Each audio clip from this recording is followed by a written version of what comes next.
Que nova onda é essa que tem misturado casos de Covid, gripe e viroses? O Jornal da Clube reuniu especialistas em saúde e estatística para esclarecer o assunto. Vem chegando a hora de encarar o fim da pandemia. Agregando valor às comunidades, integrando a macro-região e formando opinião, direto do Rio de Janeiro está o professor de estatística da Universidade Federal Fluminense, Márcio Watanabe. No nosso núcleo de jornalismo está o médico Gustavo Leopoldo Daré. E em Brasília, o doutor em Ciências da Saúde, Paulo Gentil. Eu começo pelo Rio de Janeiro com o professor Márcio Watanabe. Que onda é essa que nós estamos vivendo agora de Covid-19? Essa deve ser a nossa realidade no pós-pandemia também? Bem, boa tarde. Sim, acredito que a partir de agora, a epidemia, depois de uma onda muito grande que aconteceu ali em janeiro e fevereiro, né, da Omicron, a pandemia vai entrar numa nova fase em que os surtos vão ser mais sazonais, vão seguir claramente mais um padrão sazonal, onde a gente vai ter um aumento de número de casos, principalmente no outono e no inverno, e uma queda de casos nos outros meses do ano. Então, uma possível explicação para esse novo aumento que a gente tem acompanhado agora realmente é um aumento sazonal, né, devido à queda nas temperaturas, e é natural outras síndromes respiratórias agudas, gripe, né, outros vírus influenza e resfriados têm aumentado também. Então, a tendência agora é que a Covid siga esse padrão que a gente já observa em outros vírus de transmissão respiratória. Agora, mas também nos próximos anos, nós vamos ver a gripe, as outras viroses e a Covid embutida sempre em ondas pequenas. Sim, eu não diria exatamente pequenas, né? Mas comparando com as ondas anteriores de Covid, né? Principalmente olhando para o número de óbitos, nós não vamos mais observar um número de óbitos tão elevado quanto a gente viu nas ondas anteriores.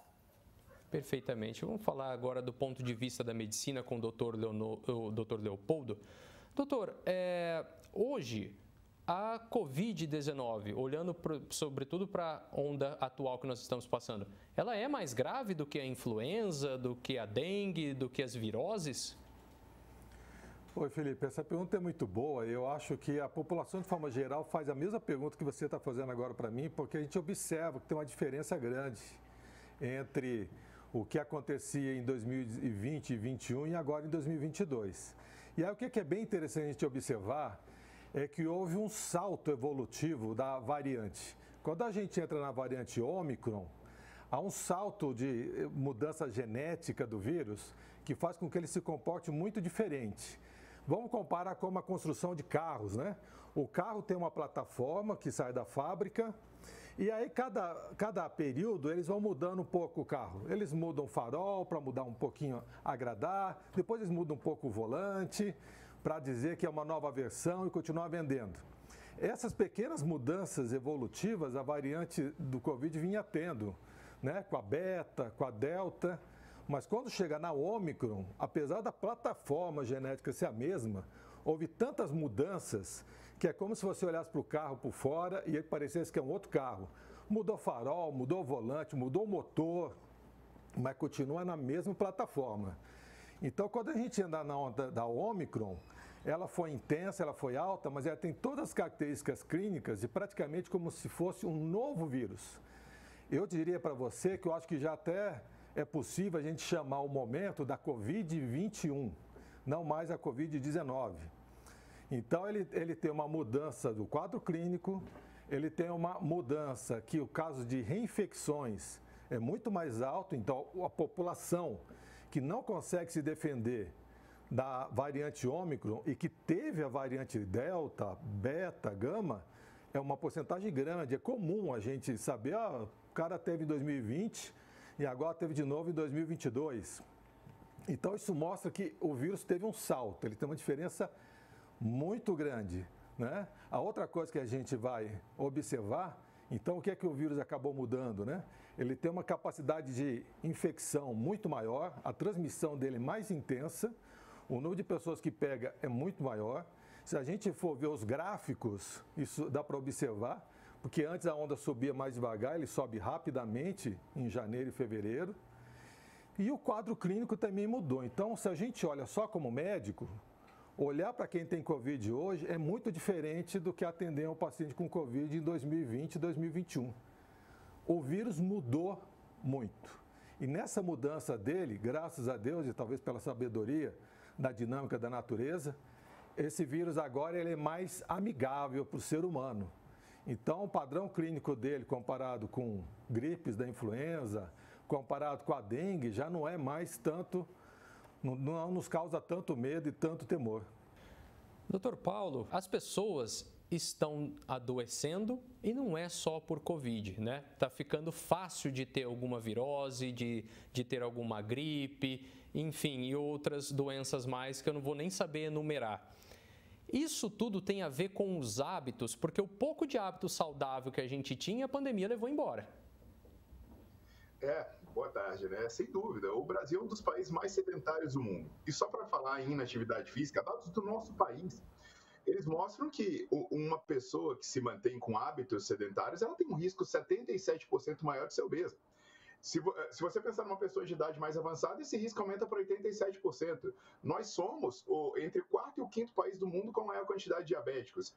E aí uma pessoa com hábito sedentário tem 87% mais risco de ser diabético.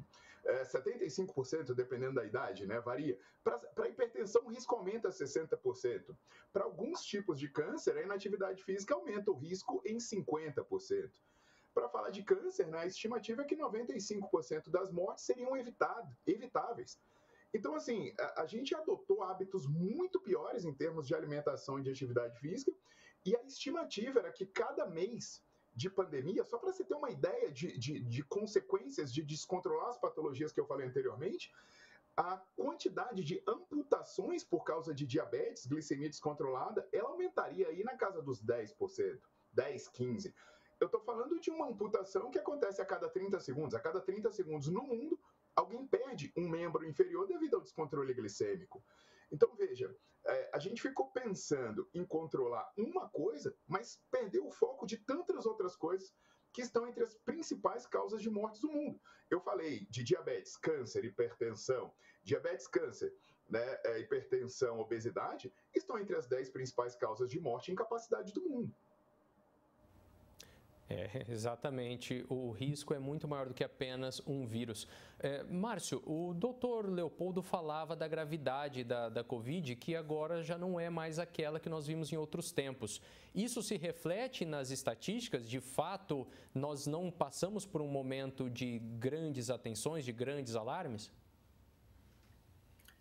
Houve uma redução significativa na letalidade da Covid, né, principalmente a partir aí desse ano de 2022, tanto pela questão da variante Ômicron ser realmente menos letal, mas também a vacinação, né, que se espalhou, né, se simplificou bastante pelo mundo todo. Então, houve uma redução significativa na letalidade, tanto que em alguns países, essa letalidade da Covid hoje, ela já é comparável ou até inferior à do vírus influenza, da gripe. Então, um exemplo é o Reino Unido, né? Então, os dados do Reino Unido, que são talvez um dos melhores, que tem melhor qualidade nos dados, né, de acompanhamento da epidemia da Covid, já mostram um índice de letalidade inferior, né, na Covid, né, para a variante Ômicron, à letalidade da gripe. Então, isso obviamente deixa a gente muito mais tranquilo com relação ao prosseguimento da pandemia no mundo, né? E outro dado importante que a gente pode observar é a redução no número de óbitos, por exemplo, no Brasil, né? No pico, a gente atingiu mais de 4 mil óbitos de média móvel, e hoje a gente está abaixo de 100, a média móvel diária está abaixo de 100 óbitos por dia, uma redução aí com relação ao pico de mais de 40 vezes. Então, a Covid ainda é uma doença preocupante, mas com certeza hoje o quadro é totalmente diferente, né? Quando a gente observa os dados do que era nos anos anteriores. Doutor Leopoldo, eu gostaria de fazer duas questões. Primeiro, quando nós poderemos deixar de usar o termo pandemia, na sua opinião? E, em segundo lugar, muito da lotação do que nós vemos nos prontos socorros aqui de Ribeirão Preto e da região se deve também a uma maneira errônea de conduzir a saúde, dando mais atenção à urgência e emergência e menos à saúde de base preventiva? Oi, Felipe, eu diria que a gente vai poder parar de falar em pandemia exatamente esse ano de 2022. Precisa ter um pouco mais de dados e consolidação para as pessoas terem seguranças. Mas a minha interpretação é o seguinte: a pandemia Covid-19, ela encerrou no Brasil em novembro, dezembro do ano passado. Teve uma virada de página. Quando a natureza nos entrega, e tem até um trabalho científico que faz uma hipótese de que isso teria acontecido em roedores, né, não em humanos, nos entrega a variante Ômicron, com essa mudança do seu comportamento por sua mudança genética, a gente entra num novo momento da doença, numa acomodação ecológica com o ser humano, né? Então, o grande pico que a gente teve em janeiro e fevereiro já é um outro momento, já não é mais a pandemia da Covid-19, mas para consolidar, para as pessoas terem certeza, eu acho que esse tempo vai demorar um pouquinho mais para acontecer. Tanto é assim, então como é que a gente vai viver com o Covid? A gente já estamos vivendo isso, né? Quando a gente chega em dezembro, o número de casos de Covid diminui e começa a aparecer gripe, né? Da influenza, inclusive. Aí vem a Ômicron em janeiro, um surto grande, um monte de gente que nem vai procurar médico. Depois, quando a gente chega em fevereiro para março, começa a aparecer dengue, porque o vírus diminui. Então, ele não tem mais aquele domínio da pandemia. O que a gente chamava de pandemia, onde todo mundo tinha Covid, tinha mesmo, era a doença que todo mundo pegava, era Covid, e acabou. Porque já acabou o domínio do vírus, ele não domina mais o ambiente ecológico. Já convivemos com os outros vírus e as outras doenças nos acometendo. Então, diria que já passou, mas vai demorar ainda aí 2022 para o pessoal ter certeza em relação a isso. Sobre o atendimento médico, né, em relação aos PAs, os pronto atendimentos, realmente a gente precisa consolidar um sistema de parceria que poderia ter sido instalado aí durante a pandemia e não foi. Nós temos em mãos uma tecnologia de cooperação dos indivíduos, que são as redes sociais, que é através de aplicativos de celulares. E eu acho que já passou do momento da gente instituir isso dentro dos serviços médicos.